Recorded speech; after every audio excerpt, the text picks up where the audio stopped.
Good afternoon, students. Once again, we are back with another experiment. In our last lab session, we have performed an experiment of center tapped full wave rectifier, wherein we have connect the circuit as per the diagram by considering the two diodes, diode D1 and D2, right?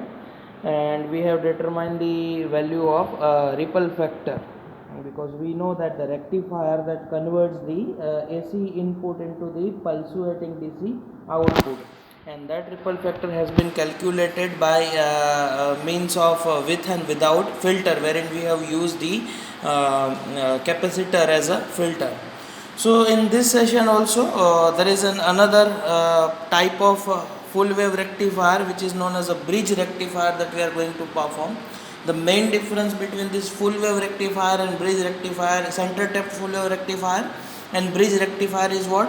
That instead two diodes, here we are having four diodes: diode D1, diode D2, diode D3 and diode D4. The rest of the connection is similar or identical to that of your full wave rectifier or half wave rectifier, right? So again, the aim of our experiment is the same. We have to calculate the ripple factor of bridge rectifier with and without filter, right? And for that, the components which required is the experimental board. Here we are using the breadboard.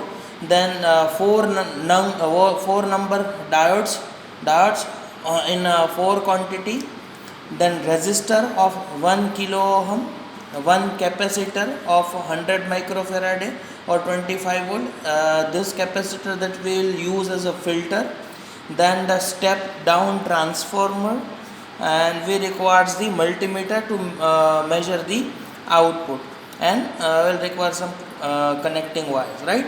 So as shown in this figure, right, that circuit diagram, that the primary coil of that step down transformer is connected with the AC source, right, which is of 230 volt AC having frequency of 50 hertz.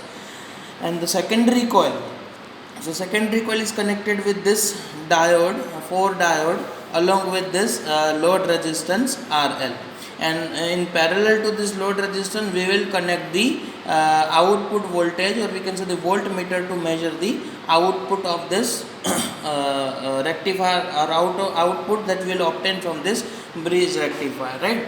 So as per this, the connections are made over here on a breadboard, right? So here this is a transformer, step down transformer. These two are the internal terminals which are connected, the primary terminals which are connected to the AC source, right, 230 volt AC. These are the secondary terminals. These are the secondary terminals of that transformer. Here we are having a 4 diodes: diode D1, diode D2, diode D3 and diode D4. And these 4 diodes are connected with the load resistance of 1 kilo ohm. And this load resistance, in parallel this load resistance, we have connected our voltmeter, or we can say the multimeter, which will give me the output converted, or we can say the pulsating DC output, right? So here we have connected the circuit. The procedure is similar. The procedure is similar or identical to that of your center tap transformer. Okay. So first what we will do is we will switch on the power supply. As soon as we will switch on the power supply, this starts conducting, and secondary coil, from the secondary coil, during this first half cycle, that is from 0 to pi. So in the center tap rectifier, there were 2 diodes only. So initially during the first half cycle, that is from 0 to pi, of that input voltage, your diode D1 was in forward bias and D2 was in reverse bias, and in during the second half cycle, your diode D2 was in forward bias and diode D1 was in reverse bias. So we can say in both the cycle that diode D1 and D2 both were conducting, and simultaneously we were obtaining the output. So instead 2 diodes, here we are having 4 diodes: diode D1, D2, D3 and D4.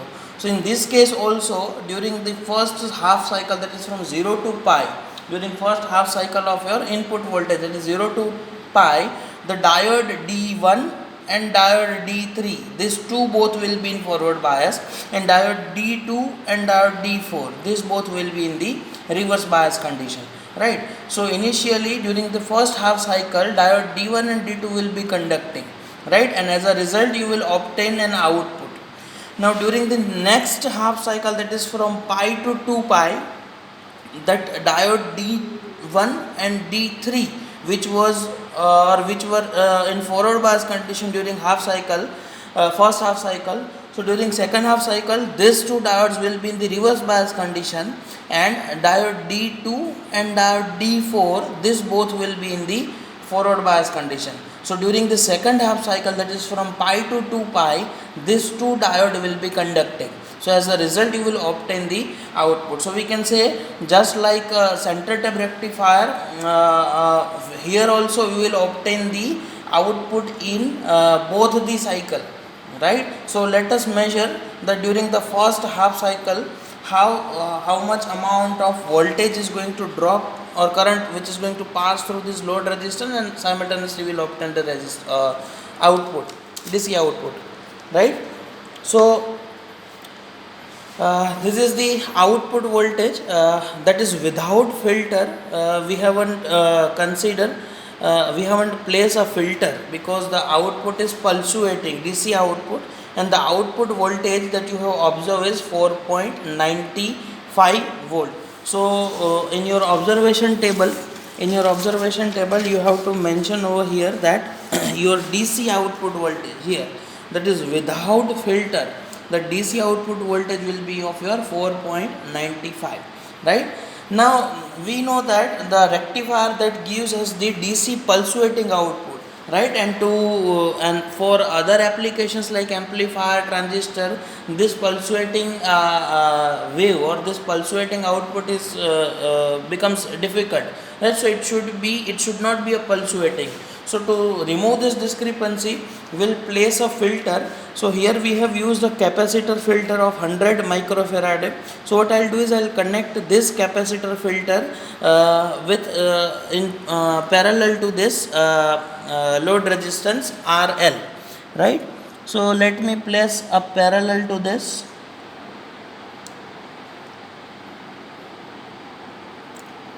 Okay, so as soon as I will place this capacitor filter, with immediate effect I will obtain the difference in my output, right?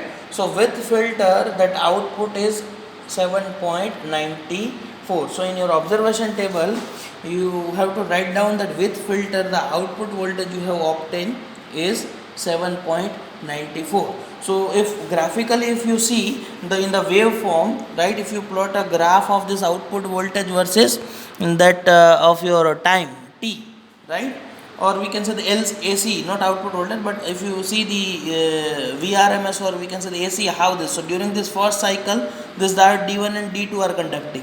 This during second half cycle, diode D1 and D3 are conducting during first half cycle. During second half cycle, diode D2 and D4, again D1 and D3, D2 and D4. So on it will continue, right? So this is the output waveform which we have shown, right? So this is input and this is the output voltage, D1 D3, D2 D4, D1 D3, D2 D4, D1. So this is AC cycle, right? And this is the output voltage corresponding to this AC cycle, right? So this was all about bridge wave rectifier, right? And you can calculate the ripple factor from this, and if you find any difficulty you can contact. Okay, thank you.